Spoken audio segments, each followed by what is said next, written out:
Welcome to competitive exams corner. Banking అవేర్నెస్లో భాగంగా నేను ఇప్పటిదాకా 6 వీడియోస్ నేను మీకు అందివ్వడం జరిగింది.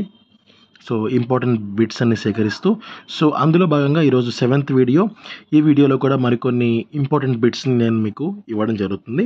ఈరోజు first video, the rate at which the Reserve Bank of India lends short term money to banks. So ఆ రేట్ని ఏమంటారు అంటే దానికి answer repo rate.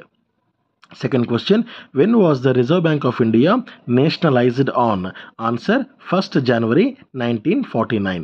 1st January 1949 is the answer. Reserve Bank of India nationalized అయింది. Next మూడో question, which of the following acts govern the Reserve Bank of India functions? Answer, RBI Act 1934.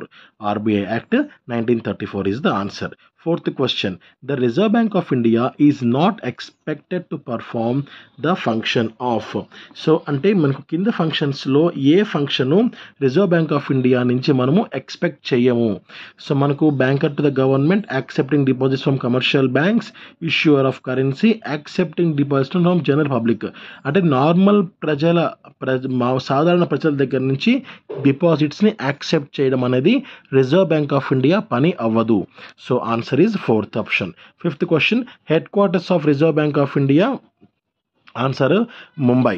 So ఇంతకుముందు కలకత్తా ఉండింది, first Calcutta నుంచి ముంబైకి మారిందనమాట.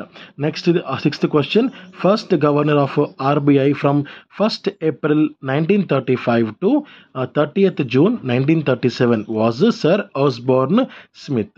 Sir Osborne Smith is the first, he is the first governor of RBI.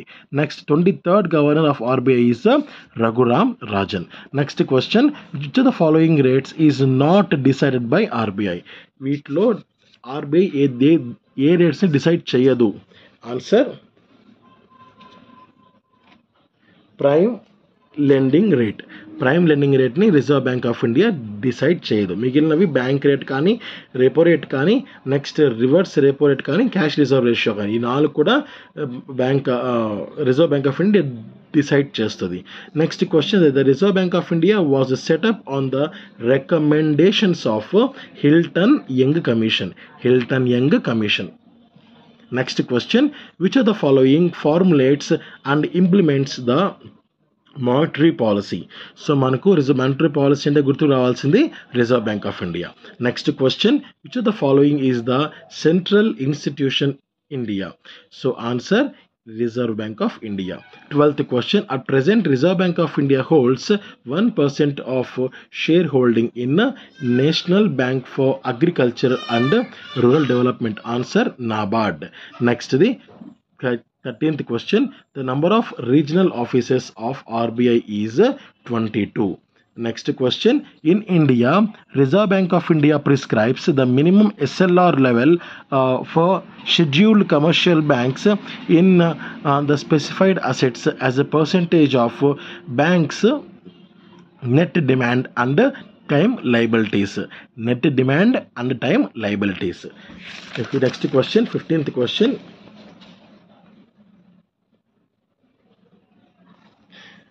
Services offered to government departments include all of the above except payments of salaries and pensions. So payments and salaries and pensions అనేవి మా reserve Bank of India పని కాదు. Okay. Next the which of the following is are known as the bankers bank. Bankers bank అని దేన్ని అంటాము అంటే reserve Bank of India అని అంటాం. Next question, Reserve Bank of India was establish అయింది ఎప్పుడు అంటే April 1, 1935. ఎస్టాబ్లిష్డ్ వేరు, నేషనలైజ్డ్ వేరు. ఓకే, నేషనలైజ్డ్ వేరు, ఎస్టాబ్లిష్డ్ వేరు. ఎస్టాబ్లిష్ ఎప్పుడైంది? April 1, 1935. Next question, which of the following is the functions of RBI. So మనకు acts as a currency authority, controls money supply and credit, manages foreign exchange, serves as a banker to the government. ఈ 4 కూడా Reserve Bank of India చేసే పనులే. So అందుకే answer all of the above. Next, quantitative instrument of Reserve Bank of India can be so statutory liquidity ratio, bank rate policy, cash reserve ratio, all of the above. All of the above is the right answer.